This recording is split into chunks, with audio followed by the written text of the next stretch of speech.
Welcome back to the job site, everyone, and today I'm going to be showing you how to do a return on baseboards. So a return is when you need to stop a molding. This goes for any molding, crown, chair rail, baseboard. A return is when you need to stop a molding at a certain point. So I'm going to show you how to do that with baseboard, and I'll show you the two most popular ways that we do it, and there's two options that we essentially offer to our customers.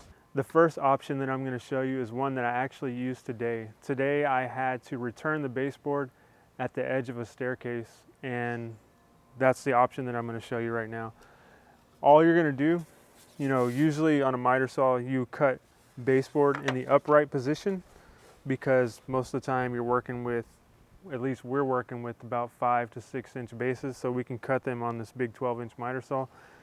But for this particular return, you're going to want to lay the molding flat on the base of the saw and not against the fence. And all I do is I'll swing to a 45-degree miter and I'll cut that 45-degree miter.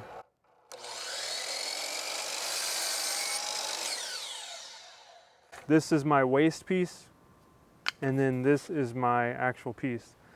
Now you can see that that's just a 45 right there, and I need to join that up with another 45.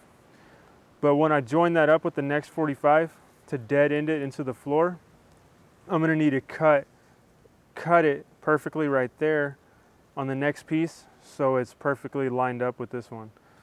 So the way I'll do that is I'll swing this way to a 45 to get my return piece. This is the small piece.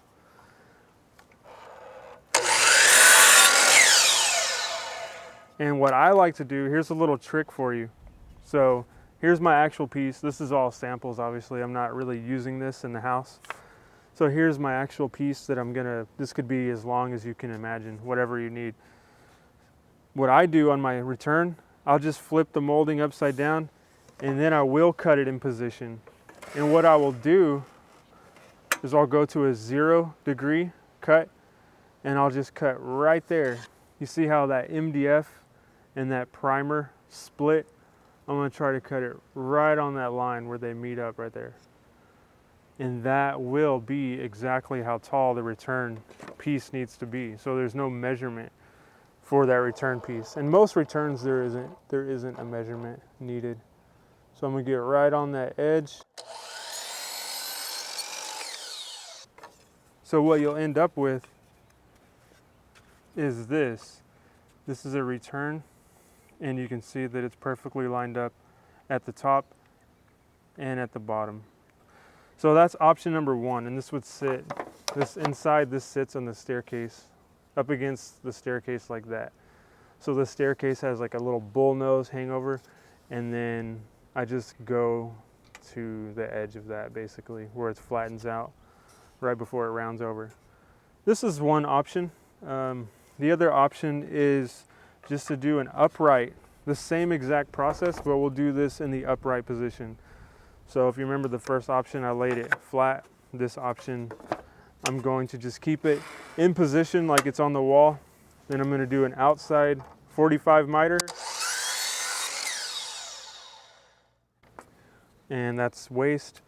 Here's my pretend actual piece.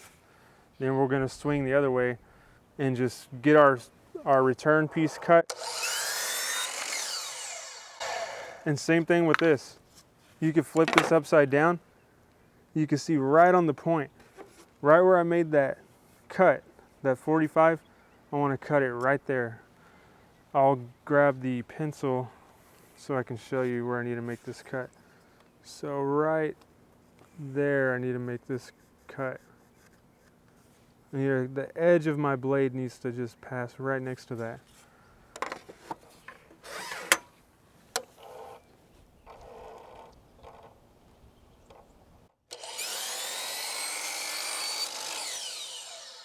And there we go.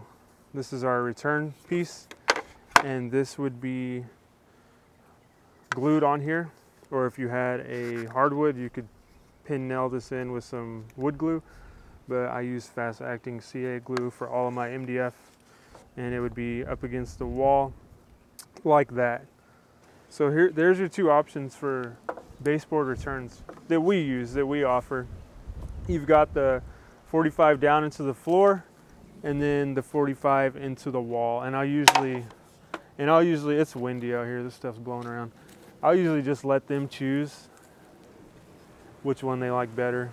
And I'll bring in a piece like this and hold it up and say, you know, what do you like better?